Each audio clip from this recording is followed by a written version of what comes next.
श्री साईनाथाय नमः। श्री साई चरित्र दर्शन अध्याय 16 ब्रह्म ज्ञान कथन 1। साईं बाबा शांति के सिंहासन पर विराजमान राजाधिराज चक्रवर्ती सम्राट हैं। शुद्ध भक्ति एवं सहज बुद्धि दोनों आसपास खड़े रहकर चंवर डुलाती है। आत्मज्ञान एवं सत्य ज्ञान दोनों उन्हें पंखों से हवा करते हैं। आत्मज्ञान उनके छत्रधारी है तो शांति एवं चेतना के हाथों में राजदंड है। माया, मोह, काम, क्रोध इत्यादि 6 शत्रु पल भर के लिए भी वहाँ नहीं ठहरते। इस साईं की सभा में 4 वेद, 6 शास्त्र एवं 18 पुराण राज गायक है।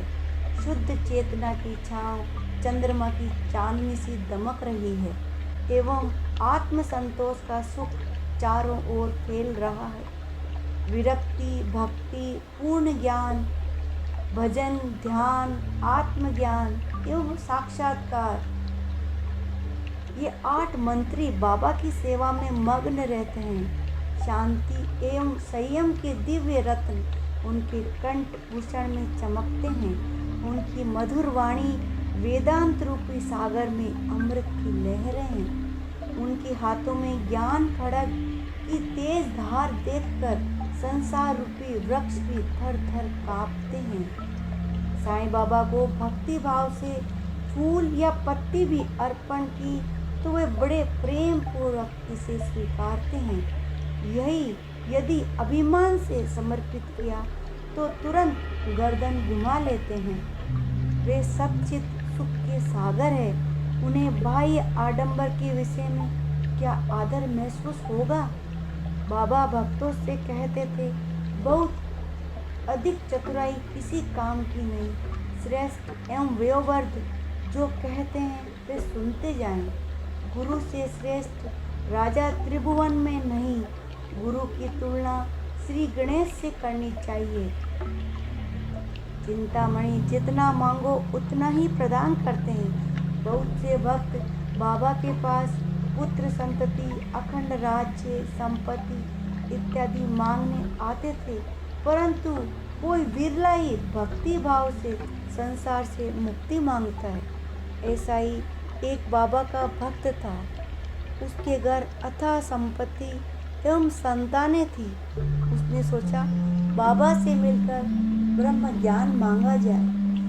इस भक्त के एक अभिन्न मित्र ने उससे कहा, ब्रह्म जानना आसान नहीं है। उस पर भी तुम्हारे जैसे द्रव्य लोभी के सामने तो प्रकट होना और भी कठिन है। द्रव्य अर्थात पति, पत्नी, बच्चों के सिवा अन्यत्र जिसे सुख ना मिलता हो, उसके लिए ब्रह्म प्राप्ति केवल भ्रांति ही होगी। इंद्रियों की शक्ति क्षीण हुई कि संसार में कोई भी मान नहीं देता। ऐसा होते ही खाली बैठे लोग बेवजह ही ब्रह्म के सूत्र काटते बैठने लगते हैं। वैसे ही तुम्हारी ये ब्रह्म जानने की इच्छा है। तुम इतने कंजूस हो कि तुम्हारे हाथों से पैसा छूटता नहीं। तब तुम्हारी ब्रह्म जानने की इच्छा पूरी करने वाला कोई मिलेगा ऐसा नहीं लगता। मित्र की बातों को एक तरफ छोड़कर वे ब्रह्मार्थी शिरडी गया। साईं के दर्शन करते बाबा से कहने लगा, ये साईं कल्पतरु है। वे भक्तों की इच्छा मधुर फल प्रदान कर पूरा करेंगे। तत्पश्चात उस धनी भक्त ने बाबा से कहा, बाबा मुझे ब्रह्म दिखाइए। लोग कहते हैं कि शिरडी कर बाबा तुरंत ब्रह्म दिखाते। यही इच्छा मन में लेकर आया हूँ। इसके लिए इतनी दूर से आया हूँ। यात्रा करके बहुत थक गया हूँ। यदि यह ब्रह्म मुझे मिल जाए तो मैं कृतकृत्य हो जाऊँगा। बाबा ने उससे कहा, चिंता मत करो, मैं तुम्हें ब्रह्म दिखाता हूँ। यहाँ उधार की कोई बात नहीं। ऐहिक सुख प्राप्त हो इसलिए बहुधा लोग शिरडी आते एवं मेरे जैसे फकीर के भजन करते। केवल ब्रह्म कोई भी नहीं मानता। तुम्हारे जैसा ब्रह्म जिज्ञासु यहाँ आया है तो मैं इसे पर्वकार ही समझता हूँ। ब्रह्म जाने बिना यदि मृत्यु को प्राप्त हो जाए तो संसार के बंधन छूटते नहीं है, पुनर्जन्म होता है। मैं तुम्हें केवल ब्रह्म ही नहीं वरन जहाँ जहाँ ब्रह्म का गड्ढा है एवं जहाँ गुथा हुआ ब्रह्म है ऐसी वस्तु अर्थात ब्रह्म के उलझे हुए गोले भी दिखाता हूँ। उस ब्रह्म के उलझे धागों से तुझे नख सिक तक जकड़ रखा है, मैं उन्हें खोल कर दिखाऊंगा। इस भक्त को बाबा ने थोड़ी देर के लिए किसी अन्य कार्य में उलझा दिया। ऐसा दिखाया मानो वे उनका प्रश्न भूल गए हो। तत्पश्चात बाबा ने एक लड़के को पास बुलाया एवं उससे कहा, बेटा जल्दी जाकर नंदू मारवाड़ी की दुकान से 5 रुपए थोड़ी देर के लिए मांग ला, कहना बाबा को जरा जरूरत है। वे लड़का नंदू मारवाड़ी के घर तक जाकर वापस आ गया क्योंकि घर पर ताला लगा था। बाद में बाबा ने उस लड़के से कहा, बेटा अरे वो बाला बनिया है ना, उसे मेरा संदेश देना एवं 5 रुपए ले आ। वो लड़का बाला बनिया के पास गया, वे भी घर पर नहीं थे। बाबा ने 1-2 जगह और लड़के को भेजा परंतु कोई भी नहीं मिला। अंतर्ज्ञानी महाराज सब जानते थे बाबा अर्थात चलते फिरते ब्रह्म, उनका 5 रुपए के बिना क्या काम रुक जाता। परंतु ब्रह्म जानने आए हुए उस धनी व्यक्ति को बाबा ये दिखाना चाहते थे। उस भक्त के साथ साथ बाकी भक्तों के कल्याण के लिए बाबा ने ये उपदेश दिया। ब्रह्म जानने वाले व्यक्ति की जेब में 250 रुपये थे। ये साईनाथ ने जान लिया था। वे ब्रह्मार्थी बाबा को 5 रुपये दूं या नहीं, दिए तो वापस करेंगे या नहीं आदि विकल्पों के घेरे में पड़ा था। साईं को 5 रुपये थोड़ी देर के लिए उधार भी वो नहीं दे सका। कुछ क्षणों के लिए देने का धीरज उसमें नहीं था। अत्यंत आत्मीय कोई अन्य भोला भक्त वहाँ होता तो ये खेल खुली आंखों से देखते नहीं बैठता। वे धनी भक्त ने उसके पश्चात भी बाबा से कहा, हे बाबा मुझे ब्रह्म दिखाइए ना। ये सुनकर बाबा बोले, अरे या अपने स्थान पर बैठी हुई तुम्हें ब्रह्म दिखाने का अभी तक प्रयत्न कर रहा हूँ, ये तुम्हें समझ में नहीं आया। अरे ब्रह्म प्राप्ति के लिए 5 प्राण, 5 ज्ञानेंद्रिया, अहंकार, बुद्धि एवं मन सभी समर्पित करने पड़ते हैं। ब्रह्म ज्ञान का मार्ग कठिन है, सरल नहीं। ब्रह्म साधक का उदय काल आया कि एकाएक सौभाग्य से मनुष्य को प्राप्त हो जाता है। जिसके हृदय में विरक्ति लेस मात्र भी नहीं, उसे यश कैसे मिल जाएगा। अपात्र को ब्रह्म ज्ञान कराना शक्ति को व्यर्थ क्षीण करना है। आत्म विवेक के अलावा ब्रह्म प्राप्ति का कोई दूसरा साधन नहीं है, ऐसा वेदों में कहा गया है। सतत अभ्यास एवं रुपये प्राप्त करने के लिए हड्डियों को गलाना पड़ता है, तब कहीं जाकर गुरु की कृपा के प्रकाश से ब्रह्म ज्ञान धीरे धीरे प्राप्त होता है। मन के साथ ही साथ सभी इंद्रियों की स्मृति बुद्धि के अधीन है।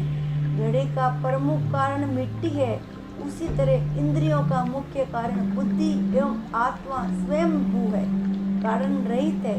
आत्मा त्रिकाल बाधित अविच्छिन्न जन्म एवं मरण से परे है। ओम ये शब्द वाक्य अक्सर सभी तपों का सार है। उसके उच्चारण से इसके अर्थ का सार समझने की प्रेरणा मिलती है एवं परमात्मा से साक्षात्कार होता है।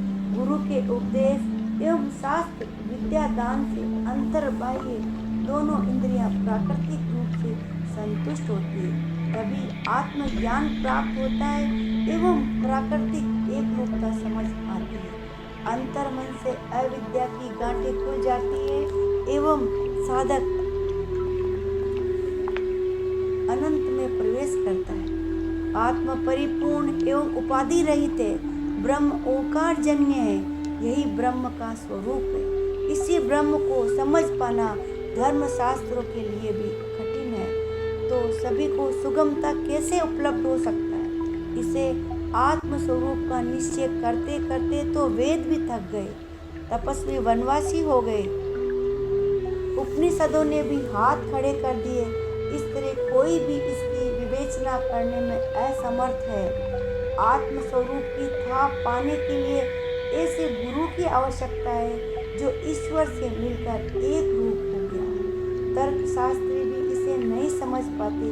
जो सतगुरु के आंचल का छोर दृढ़ता से पकड़ लेता है उसे आत्मज्ञान अल्प प्रयास से प्राप्त हो जाता है। जो अशांत एवं अस्थिर एवं जो कुकर्म में आसक्त है, जिसमें चित्त की एकाग्रता नहीं है, ऐसे ज्ञानी को भी आत्माराम प्राप्त नहीं होता। जो पाप कृत्यों का त्याग करता है, जो आचार्य एवं गुरु के चरणों में विनम्रता से झुकता है, जो कर्म फल की इच्छा नहीं रखता, उसे ही मोक्ष प्राप्त होता है। जब तक विषय वासना का त्याग कर जो आत्मा में विलीन हो जाए, तब सारी वृत्तियों का त्याग न कर दे और तब तक आत्मज्ञान अलभ्य है। आत्म प्राप्ति गुरु के बिना असंभव है। ज्ञान के बिना मोक्ष प्राप्त नहीं होता। जीवात्मा ही परमात्मा है, ये जानते हुए जो महात्मा व्यवहार करता है वही अजीत है। ब्रह्म एवं आत्मा एक ही है। इसे जान लेने की परिणति ही ज्ञान है। आत्मज्ञान प्राप्त होने के बाद कुछ भी बचा नहीं रह जाता, सारा अज्ञान दूर हो जाता है एवं ऐसे व्यक्तियों को परमानंद की प्राप्ति होती। आत्मा सूक्ष्म से भी सूक्ष्म है एवं वृत्त से भी वृत्त है, अर्थात सर्वव्यापक है। ये स्वतः न सूक्ष्म न वृत्त, फिर वह विवेक एवं बुद्धि के लिए स्थान था, क्योंकि ब्रह्म से लेकर घास की बाली तक में वे अकेला ही व्याप्त है। केवल बौद्धिक ज्ञान से इसका अर्थ समझ नहीं आता। इसलिए साधु संत एवं सद्गुरु की संगत एवं उनकी सेवा से प्राप्त कृपा से आत्मज्ञान की जानकारी भरी है, परंतु जब तक गुरु की कृपा न हो तब तक कुछ भी हाथ नहीं आता। फिर तेरे जैसे द्रव्य लोभी को ब्रह्म ज्ञान कैसे प्राप्त होगा। सद्गुरु साईनाथ महाराज की जय। अपनी कष्ट मिटाने को गुरु चरणों का वंदन होगा। जिसकी प्रतिमा इतनी सुंदर, वो कितना सुंदर हो।